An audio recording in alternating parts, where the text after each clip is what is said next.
Kita semua pernah kan, ngayal tiba-tiba dapat rezeki nomplok yang bisa mengubah hidup.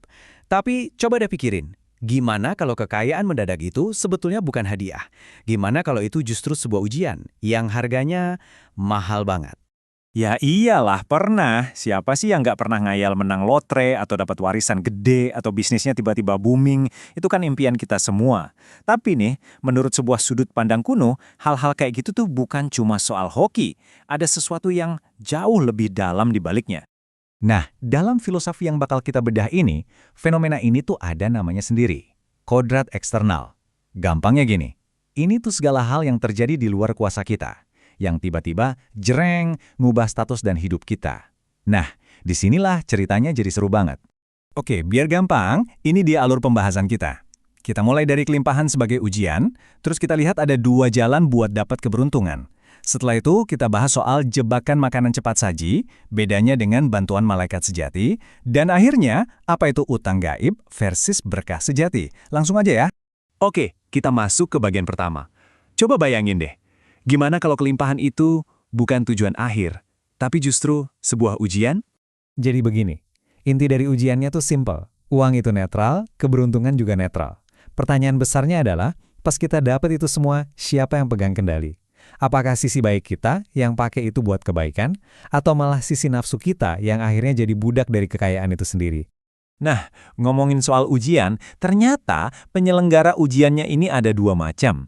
Ada dua sumber spiritual yang menawarkan keberuntungan, tapi caranya beda banget, kayak langit dan bumi. Coba deh, perhatiin banget perbedaannya di sini. Di satu sisi, ada yang namanya malaikat tanda kutip atau siluman. Kenapa pakai tanda kutip? Karena mereka nawarin keberuntungan itu cuma sebagai umpan. Dan sistemnya? Sistem utang.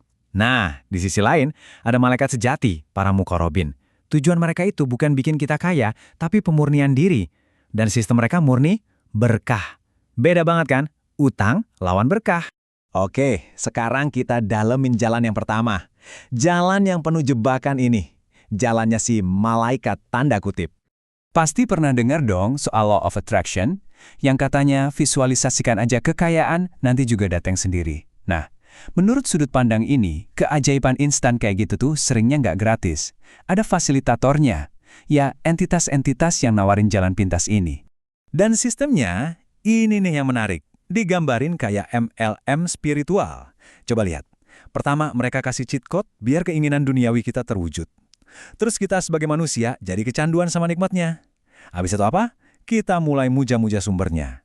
Dan puncaknya, pemujaan kita itu yang jadi bahan bakar buat mereka. Buat nambah kekuatannya. Udah deh, jadi siklus ketergantungan yang sempurna.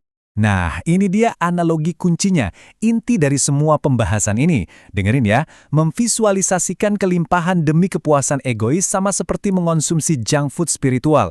Jadi ngejar kekayaan cuma buat kepuasan pribadi, buat pamer, buat ngerasa hebat, itu sama aja kayak kita ngasih makan jiwa kita pakai junk food. Kenapa sih diibaratkan junk food? Coba kita bedah ya. 1, rasanya enak banget kan? Instan, bikin seneng. Sama kayak kesenangan duniawi. 2, nutrisi spiritualnya 0 besar. Nggak bikin jiwa kita jadi lebih baik sama sekali. Dan yang ketiga, ini yang paling bahaya. Kayak junk food, dia ninggalin sampah. Sebuah beban spiritual yang nantinya harus kita tanggung sendiri. Oke, cukup soal jalan yang penuh jebakan. Sekarang, kita lihat sisi sebaliknya. Jalan yang kedua, yaitu bantuan dari para malaikat sejati, atau malaikat muqarrabin. Ini beda banget. Ini nih perbedaan paling dasarnya. Kalau niat kita murni cuma buat ngejar kekayaan, kekuasaan, atau ketenaran, mereka nggak bakal bantu. Titik. Motivasi mereka itu ada di level yang lain sama sekali. Jadi, pertanyaannya, kalau mereka nggak tertarik bikin kita kaya atau terkenal, terus tujuan mereka apa dong? Nah, jawabannya ini. Mungkin bakal bikin kita kaget, justru kebalikan dari yang kita kira. Dan ini dia jawabannya. Tujuan mereka itu, pertama, bantu kita buat ngejalanin tujuan hidup kita yang murni. Kedua, buat bersihin hati kita dari ego dan sombong. Dan yang ketiga, ini yang paling gila. Kadang-kadang, mereka justru bisa bikin kita gagal dalam urusan duniawi. Iya, sengaja dibikin gagal. Kenapa? Karena kegagalan itu justru yang dibutuhkan buat membersihkan jiwa kita. Prioritas utama mereka bukan kebahagiaan duniawi kita, tapi kebersihan jiwa kita. Ini benar-benar 180 derajat kebalikannya dari jalan junk food tadi. Oke, sekarang kita sampai di bagian akhir yang nyambungin semuanya. Jadi apa dong konsekuensi final dari milih salah satu dari dua jalan ini? Nah, ini rangkuman simpelnya. Di satu sisi ada jalan junk food yang sumbernya dari malaikat tanda kutip. Sifatnya itu memaksakan kehendak dan hasilnya adalah utang spiritual. Di sisi lain, ada jalan berkah sejati dari malaikat mukorobin. Sifatnya itu pasrah atau berserah diri, dan hasilnya adalah berkah sejati. Jelas ya bedanya, utang lawan berkah. Itu pilihannya. Dan utang ini bunganya ngeri banget. Namanya karma kematian. Kenapa seserem itu?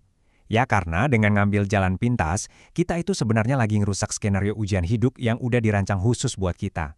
Ibaratnya, kita nyontek pas ujian akhir. Ya jelas, hukumannya berat. Jadi takeaway-nya apa? Intinya begini, imajinasi dan fokus kita itu kayak pemancar radio.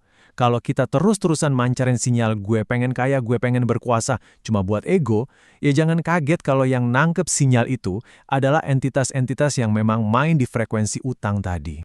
Terus solusinya gimana dong? Nah, filosofi ini nawarin jalan yang jelas banget. Pertama, ubah fokus kita. Bukan lagi apa yang bisa gue dapat, tapi gimana caranya gue bisa benar-benar bermanfaat. Buat diri sendiri, buat orang lain, buat dunia. Kedua, latih STS dalam setiap situasi. Apa itu STS? Sadar, tabah, dan sabar.